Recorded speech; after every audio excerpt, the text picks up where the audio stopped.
This is a tale about two very different perspectives. On one side is Squanto, a Native American who was stolen from his home by Englishmen. On the other side are pilgrims who escaped from King James I so they would be able to believe in their own religion. These two different sides came together once.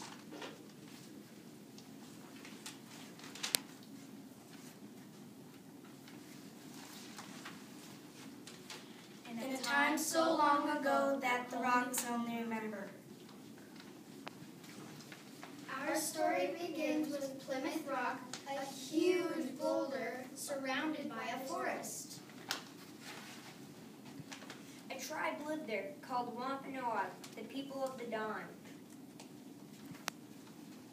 We planted corn, beans, squash, and pumpkins.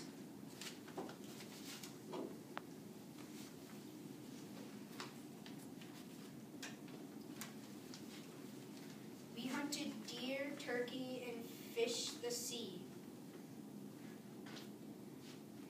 and the freshwater streams. Every year we gave thanks for these gifts to Mother Earth at the Green Corn Dance, which lasted many days. In the early 1600s, Englishmen visited their shores. These men sailed in ships with butterfly wings, killed with guns, and kidnapped Wampanoag men for slaves. We became afraid of white men. One spring morning, we Englishmen sailed to the cove and tricked 17 of the Wampanoag men onto our ship. Then we sailed away. I'm Squanto. I was trapped on a ship and taken to New England. We sold the men to slavery. Squanto was sold to an Englishman like me. After many years of slavery, in 1619, I was able to return home to my village. But my return was not jubilant. My village was deserted. All of my people were dead from a European plague. Squanto was full of grief. He finally joined another tribe nearby. Back in England, King James I demanded that everyone believe in the same religion or leave England. A group of people called the Puritans refused to obey. We believed that we had the right to worship whoever we believed in. We called ourselves pilgrims. We fled to the New World, America, which was believed to be full of savages. The Mayflower was the only ship that would be able to cross the ocean. On September 6, 1620, 102 men, women, and children and their furniture, hens, pigs, dogs, and 9 cats crowded aboard that small ship. We were crowded below the deck, and we suffered terrible seasicknesses. On December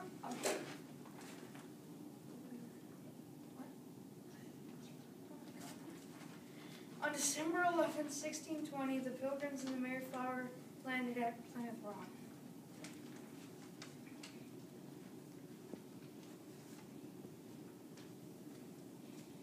The Pilgrims finally had a home. But when winter struck violently, the Pilgrims had to stop building their houses and live on the Mayflower. We huddled in blankets and layers of clothes. We only had 5 kernels of Indian corn to eat a day. 8 Pilgrims died in January, 17 in February, and 13 in March. When spring arrived, only 57 Pilgrims and half the crew had survived. 17 were children. There were few of us left, but we worked hard to survive. We planted peas, wheat, and barley. We also scouted for Indians. But the Pilgrims did not meet any savages. One day, when the birds were trilling and the leaves were smelling, we were shocked to see a tall, handsome Indian come striding into Plymouth.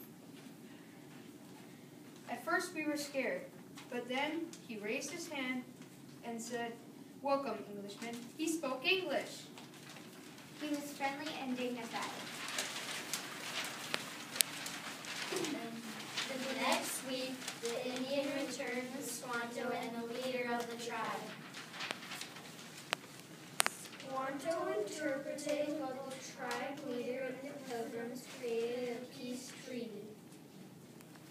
Then I decided to stay at Plymouth. I could see that the Pilgrims did not know how to survive in the New World. They could barely catch enough fish for the colony.